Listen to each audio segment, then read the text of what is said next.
Kristina. Thank you very much.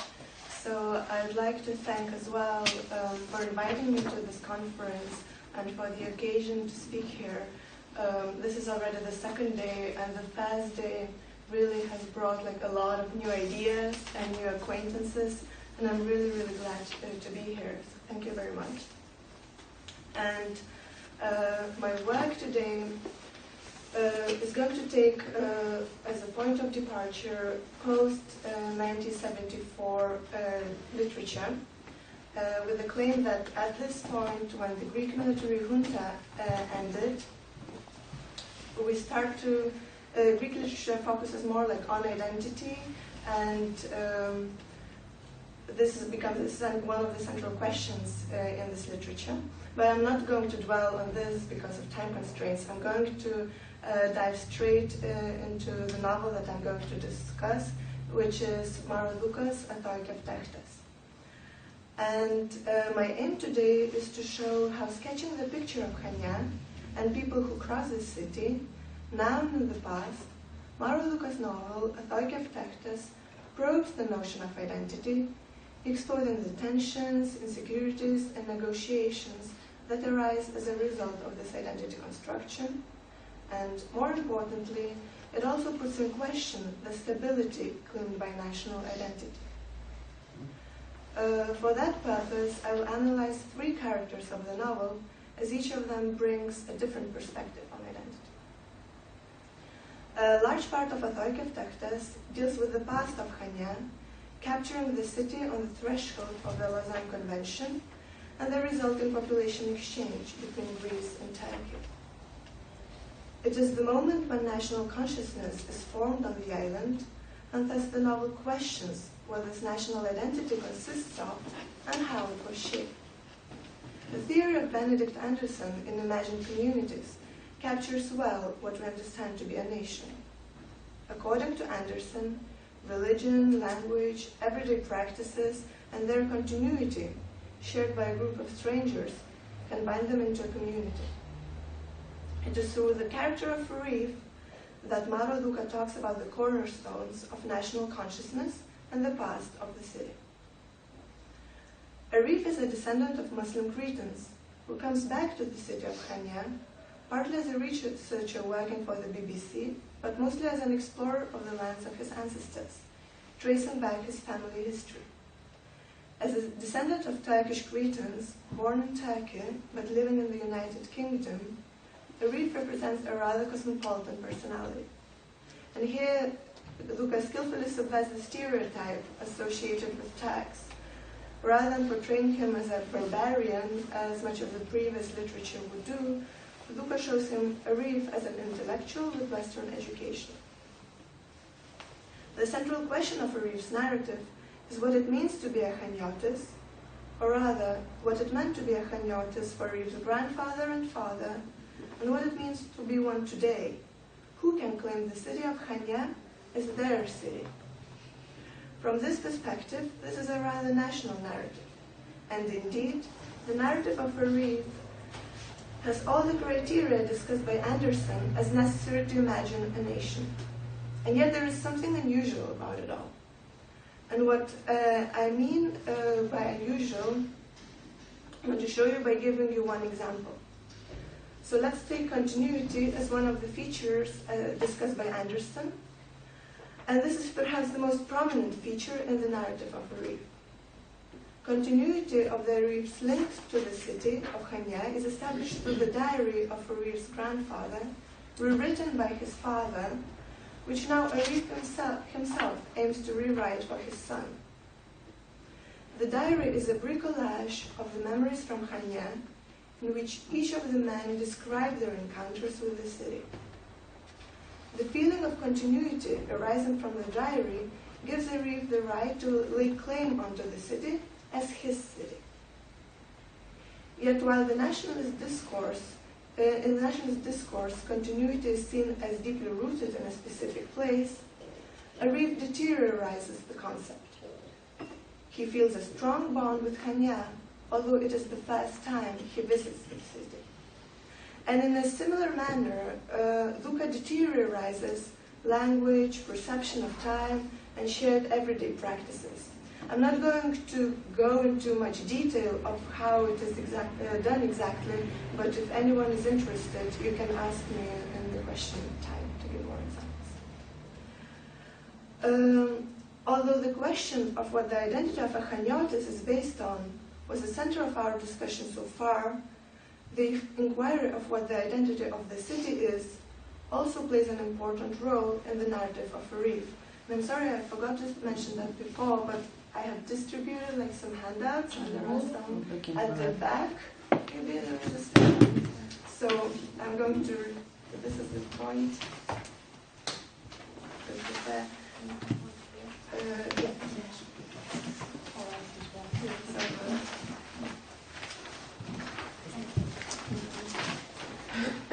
So if you look at point 1 in the handout, there is a quote from Douka. I had an honor to communicate to her directly while I was doing my research. And she says that in fact, the characters of the novel are kind of a vehicle to talk about the identity of the city as well. So one of the central questions in all 3 narratives is not only their personal identity of the characters, but also the identity of the city.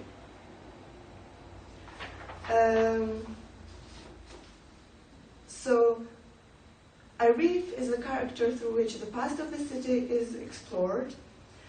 However, Arif's explorations of the city, led by the traces of the city found in the diary of Arif's grandfather, aim to rediscover the places of his ancestors, but the Chania encountered by Arif is very different from Chania of Arif's grandfather and father, as it has been almost entirely stripped of any heritage that does not validate the national narrative. Places bearing witness to Cretan Muslim past are either completely erased from the national narrative or hidden and forgotten. To quote Desertov, Chania is full of presences of diverse absences, where what can be seen designates what is no longer there. The crucial point here that in spite of the nationalist attempt to edit history and assign a fixed and stable identity of a Greek city to Chania, there are still traces of the past that are powerful enough to bring out hidden memories of that city.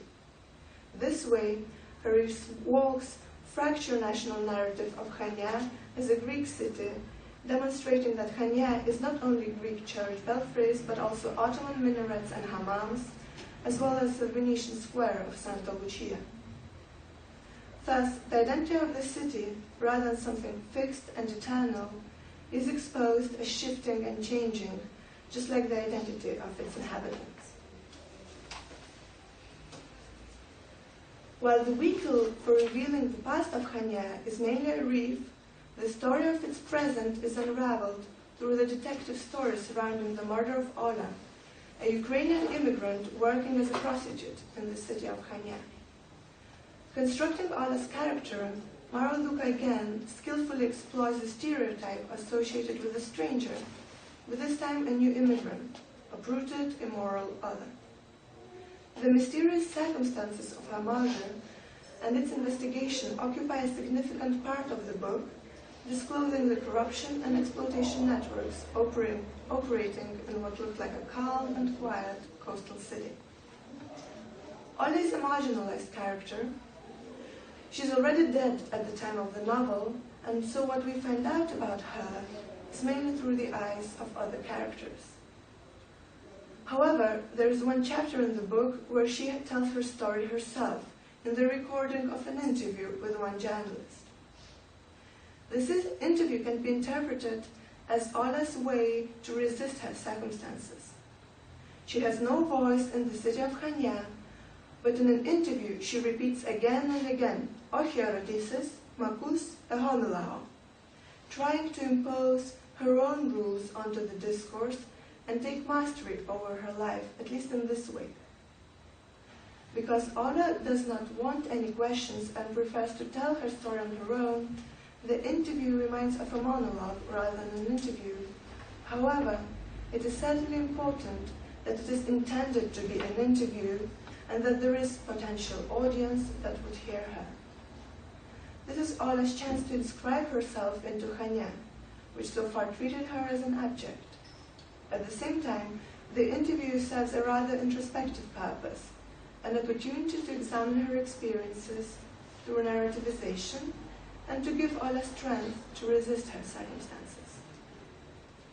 The interview is framed by a description of Ukraine that you can see in the second point of your handout. The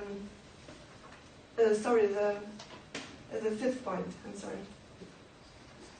Bardenstein points out that metonymic fragments are particularly characteristic of diaspora narratives, picking out the features that are most representative of the home country in the collective imagination, and in this way creating an idealized version of homeland. The above description of Ola's home country is very focused on spatial features. All the different landscapes that are part of the place are outlined, such as sea, rivers, steppes, and forests, and it is into that landscape that the stories of national heroes and freedom fighters are inscribed, along with the fairy tales, songs, dances, and family bonds. At the same time, describing Ukraine as a landscape implies some sort of distance, being outside of what is seen. Therefore, we could claim that although Ola recognizes Ukraine as her homeland, she does not feel like she belongs to this place anymore. She is now in Greece in search of a new place to belong to and a new identity. Greece is sharply contrasted with Ukraine in Ola's narrative. While Ukraine is seen as a vast, idyllic space, Greece for a heroine means mainly moving from one closed room to the next and repeated sexual abuse. Here, in a new place, Ola gains a lot of new names to signal the new identity assigned to her. And some of this exclusive collection, again, can be seen in point 6 in your handout. Although back home, Ola was known for her French and piano skills, we're told, this does not interest anyone in Chania, where Ola is seen as if she has always been a prostitute. So although the interview is the only chance we get to hear Ola speak, we soon find out that the interview might have been rearranged by the journalist to suit the story of a poor immigrant that he wanted to tell. Therefore, even if the interview is a powerful attempt by Ola to speak, to give structure to her chaotic life events, and to take control of them in this way, it is necessarily a failed attempt. There is no place in Chania from which she can speak and can be heard. It is only towards the end of the novel that Douka reveals a striking fact about Ola.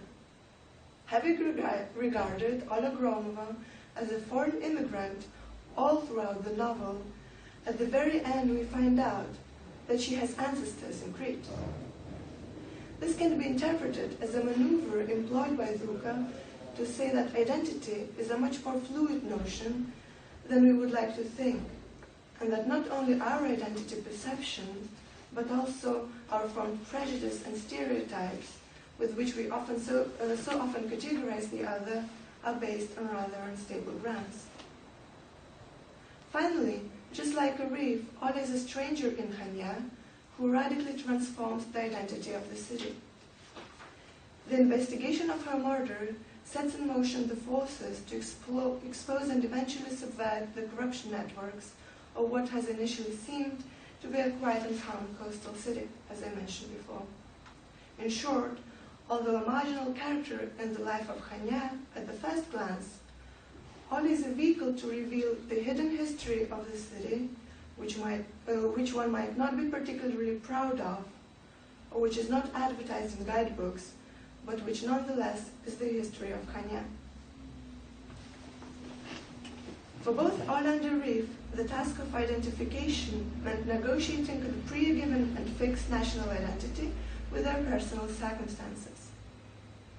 Such a view destabilizes what is imagined as a fixed national identity, but there is But this does not mean that identity construction is a pure exercise of creativity.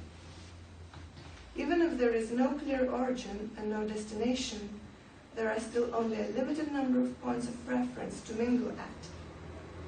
Akis, a third character of the novel that I will analyze, demonstrates that knowing one's roots is crucial in order to at least have a hope to succeed in the quest for identity construction. Akis, again, is a very marginal character of the novel. He is mentioned barely in a few places, mainly as remembered by or seen through the eyes of Eleonora, his wife. Akis is described by Eleonora as a devoted husband, always taking care of his wife. But, strangely enough, even Eleonora, the closest person to Akis, does not know much about him or his family. Akis does not have any close relatives left, and with the ones remaining, he does not keep in touch. Eleonora tells her friend Mariani. Yet the almost idyllic family life of the couple seems to be falling apart at the time of the story. Anonymous phone calls informing of Akis' infidelity disturb the peace of their marriage. We only find out who Akis really is in the chapter when Akis comes to talk to Mariani, the friend of Eleonora. There is a reason why this quiet Akis suddenly wants to talk. Having decided to commit a suicide, he comes to Mariani to tell the story of his life so that she could bear witness to who he really was and to pass the story on to his daughter, Virginia. It is only on the eve of his suicide that Akis is able to talk because he now can detach himself from his surroundings and his story. The story of life that Akis led in Chania was constructed on lies and so will remain. His real story comes to be told as a story of someone else's, whom Akis will never become. Akis' confession to Mariani reveals the tragic circumstances of his life. The man tells how after his parents' death during a car accident, his uncle disclosed that these two people whom Akis thought to be his parents actually found him as a newborn crying on their doorstep. This revelation will radically change Akis' life, eventually leading to his suicide.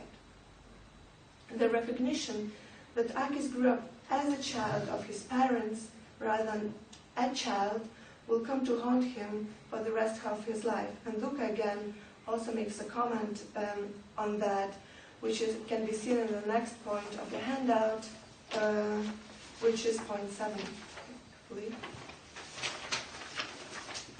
7 and 8. So on the one hand, the knowledge that the people who raised Akis were not his biological parents relieved him in a way, providing with an opportunity to create his own life story.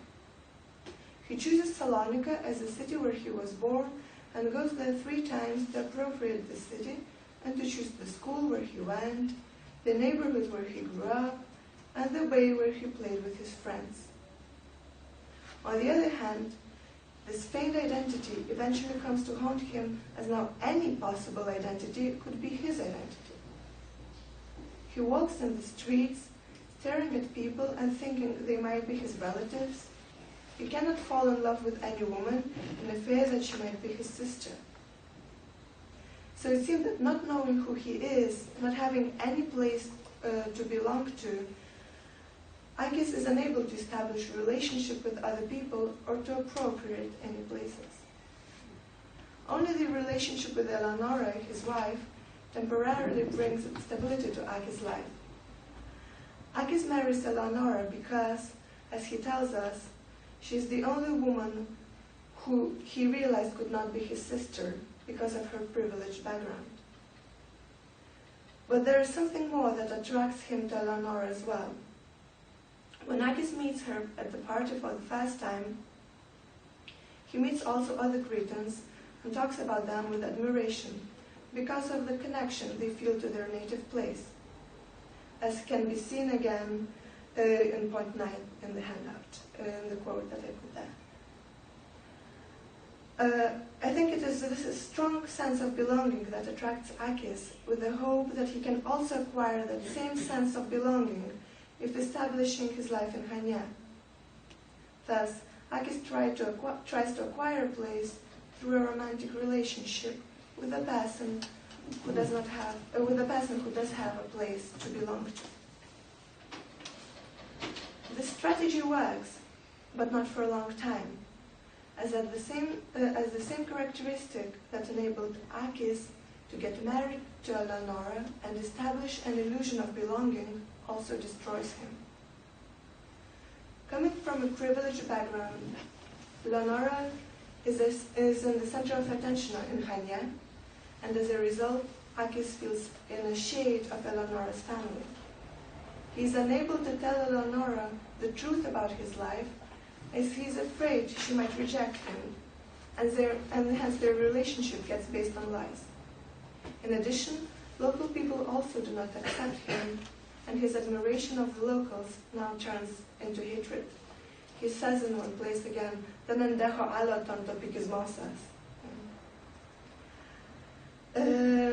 the situation drives Akis to look for consolation in Ola's arms, who, although she does not know this, is the other in Hanya, just like Akis is. But Ola builds expectation into their relationship, which he cannot meet, and so he rejects her. In one way, Ola's expectation from her relationship with Akis mirror the ones Akis associated with Eleonora. A hope to be able to root oneself through a relationship with a well-rooted local. But as a well-rooted local is just a mask of Akis, he cannot offer Ola the security she asks for. Akis realizes that Eleonora knows about his affair, and that if he wants to save their relationship, sooner or later he would have to tell Eleonora the truth, which would bring out the details of his orphan identity too. This is something Akis is unable to accept. Paradoxically, as the only true foundations of his life are the fabrication that he built it on, Akis cannot abandon those fabrications and chooses to abandon his life instead. The character of Akis, simply put, demonstrates a failed attempt to negotiate one's identity within the nationalist discourse. This task for him is more difficult than for the other two characters I have discussed, as while they have some links to the city of Hanya and memories of belonging, Akis has nothing to cling on to, and as a result, he invents an identity which is perhaps too precarious for him to manage. But most importantly, Akis comes into the narrative to bring out that the sense of belonging to a place comes through personal relationship with other people. Walking through Salonika does not give Akis a right to lay claim onto the city as walking through Hanya does for a reef, because he does not have the same ancestral links to the city. Living in Hanya and having appropriated his surroundings does not make him to feel a Hanyotes, because the close community of the city does not accept him in their circle. Akis is forever bound to be just a shade, and the instability of his identity becomes more than he can bear. So, in conclusion, the aim of my work has been to demonstrate how Maro Douka's novel Αθώοι φταίχτες στις γραμμές του μύθου και της ιστορίας offers an original perspective on identity in the contemporary world by exposing the friction that arises between a normative and fixed national identity and the reality of an individual negotiation of it. The story of the novel can be seen as one that pricks the narrative of a homogeneous and united nation. The character of Akis deteriorizes the notion of belonging, showing that one belongs through relationships rather than solid. The characters of Ola and the reef blur the distinction between self and other. Introduced as others and marginal in the novel, at the end they turn out to be local and come to play central roles in revealing the city. This is how we come to realize that now, as well as in the past, individual identities were rather fluid constructs, and that the boundaries between the self and the other have been often blurred, crossed, and shifted.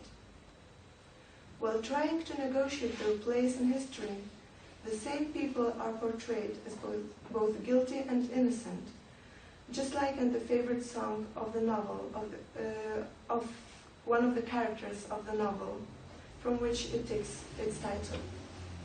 Στα νησί των πειρατών θα ανταμώσουμε λοιπόν, ίδια άθεοι και ίδια φταίχτες, σαν αντίστοιχοι καθρέφτες. Thank you very much. Thank you.